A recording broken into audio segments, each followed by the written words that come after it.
प्रदेश की वर्तमान सरकार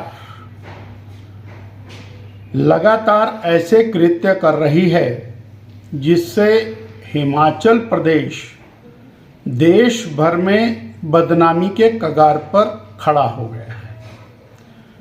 हिमाचल प्रदेश अपनी सुंदरता के लिए, हिमाचल प्रदेश देवी देवताओं के लिए, हिमाचल प्रदेश उन वीर सपूतों के लिए जाना जाता है जिन्होंने अपना सर्वस्व न्यौछावर बॉर्डर्स की सुरक्षा के लिए, देश की रक्षा के लिए किया।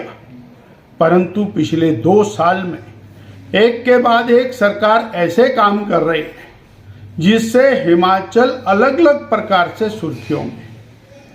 आजकल हिमाचल प्रदेश इस बात के लिए सुर्खियों में है कि दिसंबर के महीने में लोग सिर के ऊपर बोतलें रखकर, कपड़े उतारकर और नग्न अवस्था में नृत्य करते हुए दिखाई देते हैं।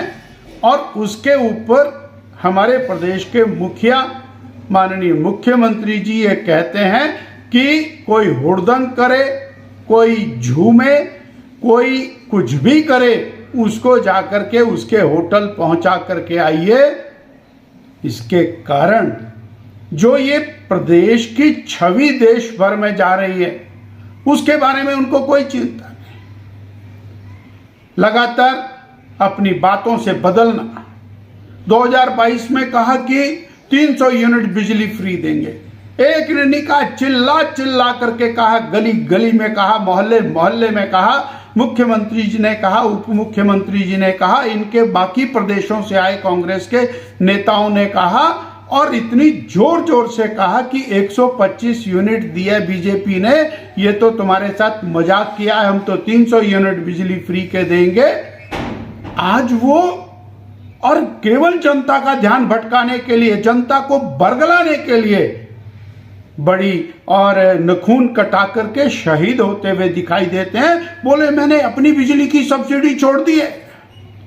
अरे 100 रुपए की सब्सिडी छोड़ करके आप हिमाचल प्रदेश के 22 लाख उपभोक्ताओं को, उनको और किस प्रकार से व्यवहार कर रहे हैं आप? 300 यूनिट बिजली फ्री देने का आपने वायदा किया था, 2 साल हो गए, 2 साल से लोग इंतजार कर रहे हैं। चाहे वो किसानों के साथ आपने अन्याय किया हो, बहनों के साथ अन्याय किया हो, बेरोजगारों की तो मौकरी बना करके रख दिया आपने। 1 लाख रोजगार सरकारी नौकरी आप पहली कैबिनेट में देने वाले थे, आज तक एक भी आदमी को नौकरी नहीं मिली।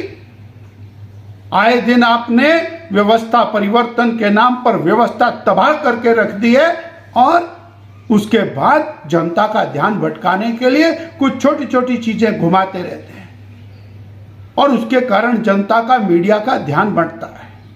हिमाचल की जनता पूछना चाहती है, जिस वायदे को लेकर, जिस गारंटी को लेकर के जो झूठ बोल करके आप सत्ता में आए, आपको उसको पूरा करना पड़ेगा।